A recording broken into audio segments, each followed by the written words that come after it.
Hello friends, I am Astha. Welcome to Brainy channel.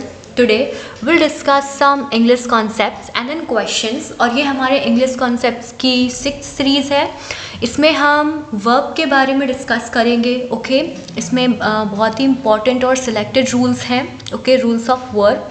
इसके पहले videos में आपने हमारे rules of articles, noun, pronoun, adjective, okay इनके बारे में हमने डिस्कस किया था. तो आज हम डिस्कस करेंगे about rules of verb. So without any further delay let's get started. Okay तो यहाँ पे बेसिकली वर्ब होती क्या है, ठीक है. तो वर्ब एक ऐसा वर्ड है जो कि एक्शन को इंडिकेट करता है, ठीक है. किसी भी टाइप का जो एक्शन होता है वो फिजिकल भी हो सकता है, मेंटल भी हो सकता है और स्टेट ऑफ बीइंग भी हो सकती है. स्टेट ऑफ बीइंग क्या मतलब कि किसी की भी एग्जिस्टेंस को जब वो इंडिकेट करता हो, ठीक. तो इससे हम क्या कहते हैं, वर्ब कहते हैं. ओके तो वर्ब के काफ़ी पार्ट्स होते हैं, ठीक है. On the basis of working verb के कितने पार्ट्स होते हैं, 2 पार्ट्स होते हैं, फाइनाइट वर्ब और नॉन फाइनाइट वर्ब. तो फाइनाइट वर्ब क्या होती है, ये सब्जेक्ट डिपेंडेंट होती है. मतलब कि सेंटेंस में अगर हम फाइनाइट वर्ब रखेंगे तो वो क्या होगी, सब्जेक्ट में डिपेंडेंट होगी. ओके और जो नॉन फाइनाइट वर्ब होती है वो कैसे होती है, वो सब्जेक्ट इंडिपेंडेंट होती है. मतलब कि सेंटेंस में अगर जो नॉन फाइनाइट वर्ब होगी वो सब्जेक्ट से कैसी होगी, इंडिपेंडेंट होगी, ठीक है. ओके और भी वर्ब के पार्ट्स आपने सुने होंगे लाइक ट्रांजिटिव वर्ब और इनट्रांजिटिव वर्ब. ओके तो इसका ट्रांजिटिव वर्ब पे एक एग्जांपल मैं आपको देती हूँ, like he wrote a letter, ठीक है. तो इसमें इसको हम हिंदी में बोलते हैं सकर्मक क्रिया, ठीक. तो इसमें क्या रोट कैसी है, ये ट्रांजिटिव वर्ब है. ओके और एक एग्जांपल है the sun shines brightly. Okay तो इसमें जो शाइन्स वर्ब है वो कैसी है, इनट्रांजिटिव है, जिसे हम क्या बोलते हैं, अकर्मक क्रिया बोलते हैं. और भी इसके पार्ट्स आपने सुने होंगे like linking verb. Linking verb कैसे होती है, like was, were, is, are. Okay इसमें क्या होता है, इसका एक एग्जाम्पल सुनिए. इसमें like my brother was a player, ठीक है. तो इसमें जो कॉम्प्लीमेंट है अ प्लेयर, ओके ठीक, उसको कौन इंडिकेट कर रहा है, वॉज इंडिकेट कर रहा है कि मेरा भाई क्या था, प्लेयर था. ओके आपने ऑक्सिलरी वर्ब भी सुनी होगी, इसको सहायक क्रिया बोलते हैं, ठीक है.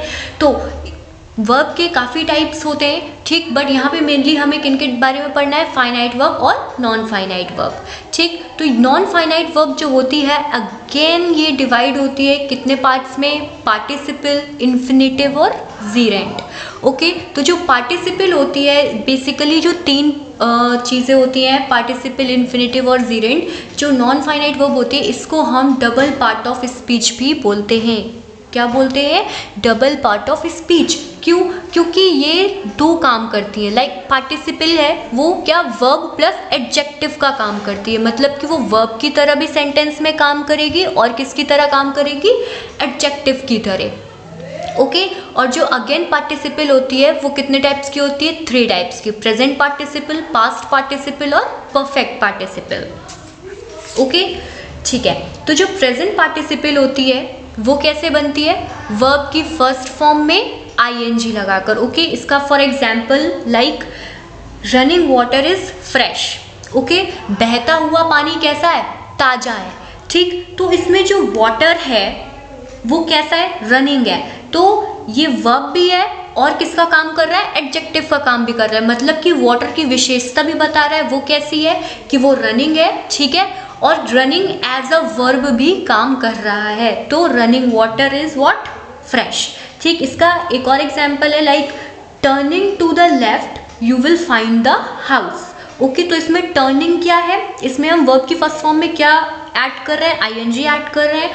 और turning as a verb and as an adjective काम कर रहा है. मतलब ये डबल पार्ट ऑफ स्पीच का काम कर रहा है. ओके और इसका नेक्स्ट स्टेप पास्ट पार्टिसिपल. तो जो पास्ट पार्टिसिपल होती है उसमें हम वर्ब की 3rd फॉर्म ऐड करते हैं like the रॉटन eggs were thrown away. जो सड़े हुए अंडे थे उनको फेंक दिया गया, ठीक. और this is a faded flower, ये फ्लावर कैसा है, फेडेड है. तो इसमें भी कैसा काम कर रहा है, वर्ब प्लस एडजेक्टिव का. ओके और परफेक्ट पार्टिसिपल, ठीक. तो परफेक्ट पार्टिसिपल में क्या आ जाता है, एक्टिव वॉइस और पैसिव वॉइस. इसमें 2 वॉइसेस आ जाते हैं, ठीक है. तो एक्टिव जो प्रेजेंट पार्ट जो परफेक्ट पार्टिसिपल का जो एक्टिव वॉइस होगा उसको हम कैसे बनाएंगे, हैविंग प्लस वर्ब की थर्ड फॉर्म, ठीक है। और जो पैसिव वॉइस होगा उसको हम कैसे बनाएंगे, हैविंग बीन प्लस वर्ब की थर्ड फॉर्म, ठीक है। ओके, तो अब इसमें क्या होगा, ये कैसा होगा, like having sold his house Ram bought a new one. Okay, अपना हाउस बेचने के बाद राम ने कैसा घर खरीद लिया, नया घर खरीद लिया, ठीक। तो हैविंग सोल्ड, इसमें हमने क्या किया, हैविंग सोल्ड प्लस वर्ब की third form, having sold his house. Okay, तो ये क्या है, ये पार्टिसिपल के पार्ट्स थे। नाउ नेक्स्ट हमारी आती है इन्फिनेटिव, ठीक है। तो जो इन्फिनेटिव होती है ये भी as a double part of speech काम करती है। ये कैसे काम करती है, एज अ वर्ब और एज अ नाउन, ठीक है। ये वर्ब प्लस नाउन दोनों की तरह काम करती है। इसमें भी एक्टिव वॉइस और पैसिव वॉइस होता है। तो इसका जो एक्टिव वॉइस होता है वो हम कैसे बनाते हैं, टू प्लस वर्ब की फर्स्ट फॉर्म, ओके। और इसका जो पैसिव वॉइस कैसे होता है वो हम कैसे बनाते हैं, टू बी प्लस वर्ब की थर्ड फॉर्म। इसका है लाइक इसका एग्जाम्पल हम देखते हैं, जैसे कि to love is a divine quality. Okay, तो इसमें टू लव क्या है, लव एज अ नाउन भी काम कर रहा है और एज अ वर्ब भी काम कर रहा है, ठीक। तो to love is a divine quality. और इसका नेक्स्ट एग्जाम्पल लाइक ले सकते हैं कि to walk is a good exercise. Okay, तो इसमें जो वॉक है वो एज अ नाउन और एज अ वर्ब यूज हो रहा है, ठीक। अब मैं एक एग्जाम्पल आपको देती हूँ इसी का, इन्फिनेटिव का। ओके, बहुत ध्यान से सुनिएगा, इसमें हमें डिफरेंस देखना है, ठीक है। तो I want to love all, ये हमारा फर्स्ट एग्जाम्पल है, I want to love all. और दूसरा है I want to be loved by all, ठीक। तो बेसिकली इसमें डिफरेंस क्या है, एक एक्टिव वॉइस में है इन्फिनेटिव सेंटेंस और एक किस में है, पैसिव वॉइस में। जो पहला वाला है वो एक्टिव वॉइस का है, I want to love all, मैं सबको प्यार करना चाहता हूँ, ठीक है।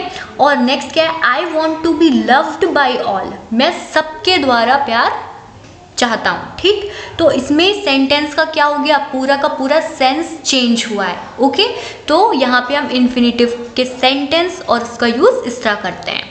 नाउ नेक्स्ट हमारा आता है जीरेंड, ठीक। तो जीरेंड किस किस का काम करता है, ये भी वर्ब और नाउन पार्ट ऑफ स्पीच का काम करता है। ओके, इसको हम किस तरह, इसमें भी एक्टिव वॉइस और पैसिव वॉइस होते हैं। इसका हम एक्टिव वॉइस किस तरह बनाते हैं, वर्ब की फर्स्ट फॉर्म में हम क्या ऐड करते हैं, आईएनजी ऐड करते हैं, और passive voice being plus verb की थर्ड फॉर्म हम यूज करते हैं, ठीक है। तो इसका हम एग्जाम्पल लेते like smoking is a bad habit, ठीक है। तो स्मोकिंग इसमें वर्ब का भी काम कर रही है और नाउन का भी काम कर रही है। स्मोकिंग कैसी हैबिट है, बैड हैबिट है। ओके, आई लाइक वॉकिंग, मुझे टहलना पसंद है। तो इसमें जो वॉकिंग है वो क्या है, जीरेंड है, ठीक है। वो किसका काम कर रही है, वर्ब प्लस नाउन, ठीक है।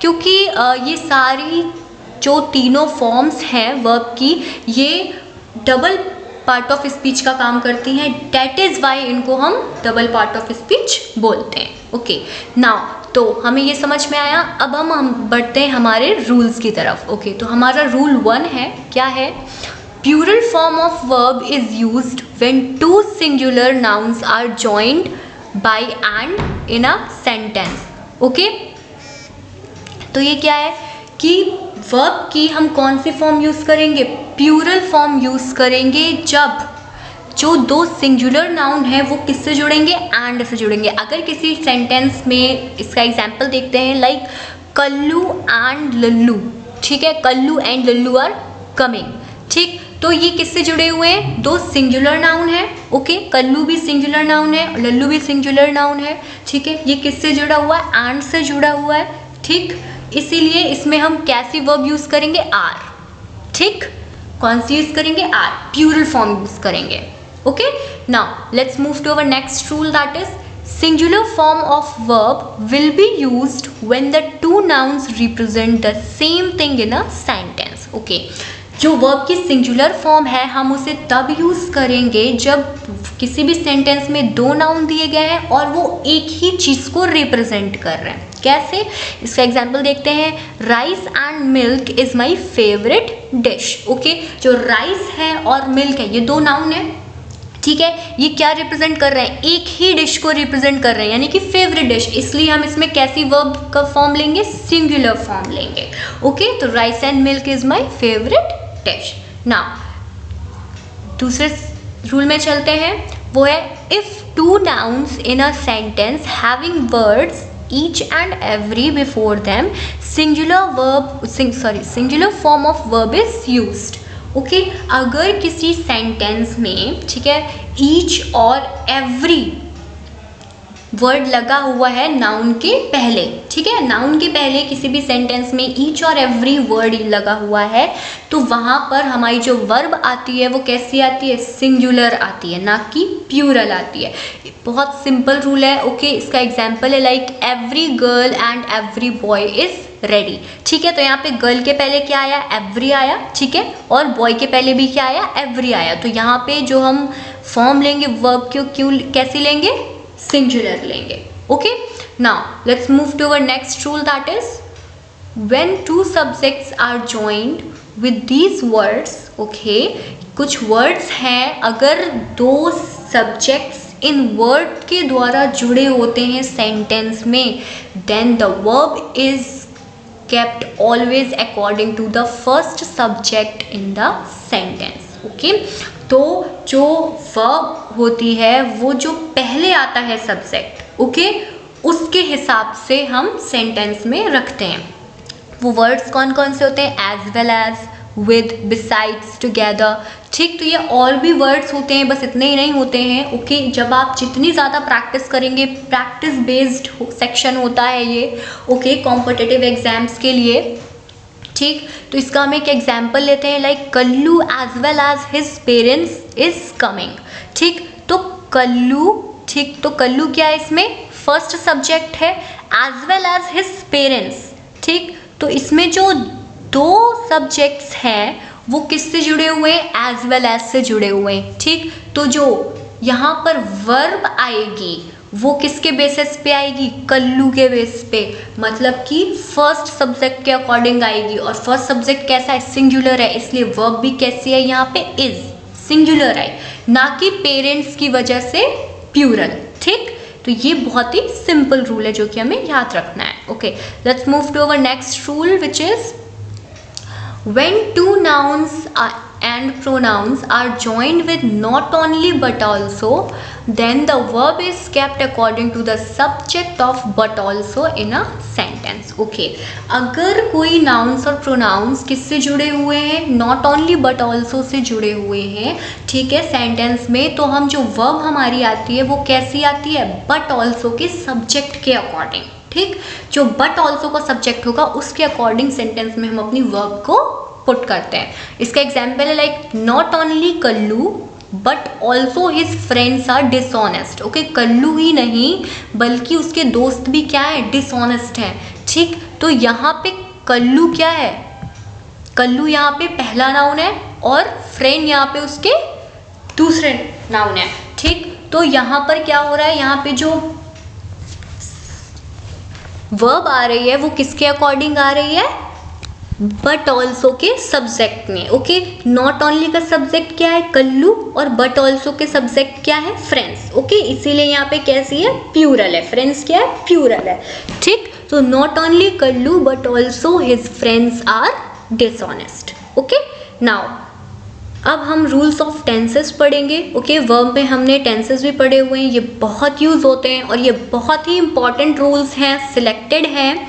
ठीक है, ये कॉम्पिटिटिव लेवल पे बहुत ही ज़्यादा पूछे जाते हैं, that is why they are very important. Okay, and you must know this rules. So हमारा नेक्स्ट रूल है, present indefinite tense should not be used in place of present continuous tense, sorry, in place of present perfect continuous tense in a sentence. Okay, जो present indefinite tense होता है, okay, उसको हमें use नहीं करना है, किसके प्लेस में यूज़ नहीं करना है, प्रेजेंट परफेक्ट कॉन्टिन्यूअस टेंस के प्लेस पर हमें यूज़ नहीं करना है। ओके, इसका एक एग्जाम्पल लेते हैं, like Kallu is ill since Monday. ठीक, तो ये क्या है, ये इनकरेक्ट फॉर्म है। ठीक, इसकी करेक्ट फॉर्म क्या होगी, Kallu has been ill since Monday. Okay, basically जो प्रेजेंट परफेक्ट कंटिन्यूअस टेंस होता है उसमें क्या यूज होते हैं, सिंस और फॉर यूज होते हैं। ठीक, तो ये एक इंडिकेशन होता है पता करने का। ओके, जबकि प्रेजेंट इंडेफिनिट टेंस में इंडिकेशन ये नहीं यूज होता है। ओके, उसमें सिंस या फॉर नहीं लगता है। ठीक, जो प्रेजेंट इंडेफिनिट टेंस होता है वो बेसिकली जो हमारी हैबिट्स होती हैं उनको इंडिकेट करता है। ठीक, और जो प्रेजेंट इंडेफिनिट जो प्रेजेंट परफेक्ट कॉन्टिन्यूअस टेंस होता है उसमें क्या होता है, सिंस या फॉर लगता है उनके सेंटेंसेस में। इसीलिए जो इसका करेक्ट फॉर्म होगा वो क्या होगा, Kallu has been ill since Monday. Okay, now let's move to our next rule, that is past indefinite tense should not be used in place of present perfect tense. Okay, कभी कभी क्या हो जाता है सेंटेंस में जो पास्ट इंडेफिनिट टेंस है वो यूज हो जाता है, किसके प्लेस में यूज हो जाता है, प्रेजेंट परफेक्ट टेंस की यूज में। जबकि हमें पता है कि जो पास्ट इंडेफिनिट टेंस होता है वो हम तब यूज करते हैं जब किसी भी क्रिया को पूर्ण हुए, ठीक है, उस पूरा हुए काफ़ी देर हो गई हो। ओके, और प्रेजेंट परफेक्ट टेंस में भी जो हमारी क्रिया होती है, जो हमारा एक्शन होता है वो पूरा हो जाता है, लेकिन उसको पूरा हुए ज़्यादा देर ना हुई हो। ओके, तो इसका एग्जाम्पल लेते हैं, ही जस्ट केम हियर। ओके, तो जस्ट यहाँ पर क्या इंडिकेट कर रहा है कि वो अभी आया है, बहुत देर नहीं हुई है। तो यहाँ पे क्या होना चाहिए, he has just come here. Okay, तो ही जस्ट केम हियर क्या है, इनकरेक्ट है। Okay, he has just come here correct form है। तो ये हमें याद रखना है कि हमें टेंसेस का उल्टा यूज नहीं करना है। Okay, so past indefinite tense किसकी जगह पर यूज नहीं होना चाहिए, प्रेजेंट परफेक्ट टेंस की जगह यूज नहीं होना चाहिए। Okay, now let's move to our next rule. Okay, हमारा 8th रूल है लास्ट, येस्टरडे, एगो। ओके, ये 3 वर्ड्स हैं, बहुत ही सिंपल वर्ड्स हैं, हमें याद रहेंगे, last, yesterday, ago. Okay, words are the indication of past indefinite tense. Okay, अगर किसी भी सेंटेंस में लास्ट, येस्टरडे और एगो वर्ड्स यूज हुए हैं तो वो किसका इंडिकेशन होते हैं, पास्ट इंडेफिनिट टेंस का इंडिकेशन होते हैं। Okay, present perfect tense and past perfect tense should not be used with them, और प्रेजेंट परफेक्ट टेंस और पास्ट परफेक्ट टेंस यूज नहीं होना चाहिए उसकी जगह पर। ओके, इसका हम कुछ एग्जाम्पल लेते हैं, like I have met him yesterday. ठीक, मैं उससे कब मिली, कल मिली, लेकिन कल मिली, लेकिन इसमें यहाँ पर हैव मेट नहीं आना चाहिए। ठीक, क्योंकि मिले हुए क्या हो गई, काफ़ी देर हो गई है, तो इसका क्या होगा, आई मेट हिम येस्टरडे, इसका करेक्ट होगा। Okay, I had played yesterday, no, इसका क्या होगा, आई प्लेड येस्टरडे। ओके, इसका करेक्ट फॉर्म होगा। Now next let's move to next rule, that is past perfect tense is used for early completed work.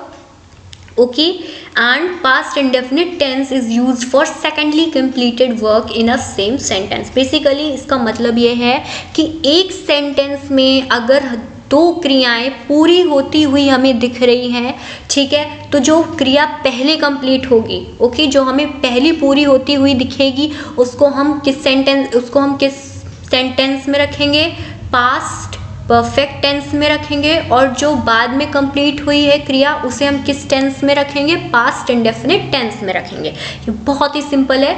Okay, इसका हम एक example देखते हैं, like the train had left before I reached station. Okay, तो पहले इसमें train जाने की, ठीक है, किसकी क्रिया हुई, ट्रेन के जाने की, तो the train had left, train क्या थी, चली गई। ठीक, before I reached the station, मेरे स्टेशन आने से पहले ही ट्रेन क्या थी, चली गई। ओके, तो यहाँ पे ट्रेन के जाने की जो क्रिया थी वो पहले पूरी हुई।